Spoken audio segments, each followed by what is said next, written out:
Richard आइव की book है जिसके अंदर उसने मेंशन किया है कि बच्चों की ज़िम्मेदारी कैसे सिखाएं, ज़िम्मेदारियों को कैसे ऑन करना है। उसके कहने हैं कि मेरी एक दफ़ा सिटिंग हो रही थी एक बिजनेसमैन से, तो मैंने उससे पूछा कि तुम्हारे मकासद क्या हैं इस बिज़नेस के अंदर। तो उसके पास कोई वाज़ेह मकासद नहीं थे, मतलब उसके कहना था पैसा कमाना है। तो मैंने उसे काफ़ी देर लगा के ये वादा किया कि पैसे के अलावा ये मकासद बनाओ कि लोगों के काम आऊँगा, एक कंपनी बनाऊँगा, लोगों को रोज़गार मिलेगा।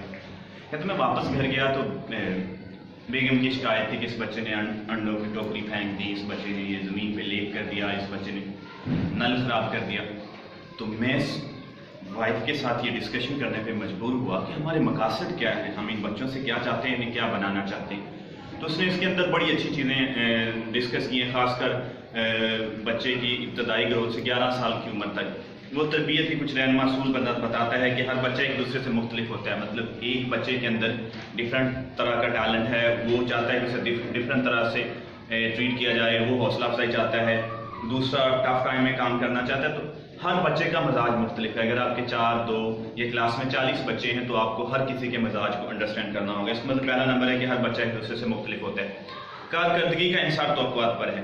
अगर आप बच्चों से पॉजिटिव उम्मीदें वाबस्ता करेंगे तो हमारी तवक्कुआत पे पूरा उतरते हैं। कहते हैं कि ये बार बार रिपीटली एक्सपेरिमेंट किया गया कि आप जिस तरह की अपनी क्लास से, अपने दोस्तों से तवक्कुआत वाबस्ता करते हैं, उसी तरह से वो आपकी उम्मीदों पे पूरा उतरते हैं। तो आप उनसे पॉजिटिव किस्म की उम्मीदें लगाएं।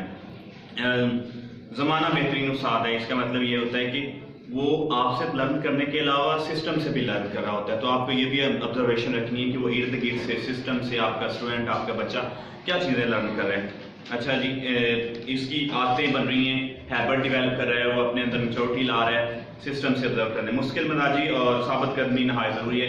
इसका मतलब ये नहीं कि आपने बच्चे को नमाज का कहा, एक दिन नमाज पढ़ने के लिए ले गया और दूसरे दिन उस पर अमल ही नहीं किया। इससे मुराद ये है कि आप मुश्किल मजाजी से उसका डेली उसका सबक, एक ही दिन में वो डॉक्टर इंजीनियर नहीं बनेगा। मुश्किल मजाजी से वो काम करके दिखाएं, डेली उसे नमाज के लिए साथ लेके जाएं, डेली उसे सुबह बेदार करें, जल्दी सोने के लिए कहें, उसका होमवर्क चेक करें। रोज़ाना की बुनियाद पर आप चेक करते रहेंगे तो उससे बच्चा अमली वाक़यात और हालात से ज़्यादा सीखता है। माँ का बच्चे से गुस्से होना, किसी मिस ऐप को देखना, टीवी से ऑब्जर्वेशन लेना, किसी हादसे का हो जाना, घर में किसी की डेथ से, किसी की कामयाबी से मोटिवेशन लेना, तो बच्चा रियल वाक़या से ज़्यादा लर्न कर रहा है। वो इमेज उसके अंदर बेहतर बन रहे होते हैं।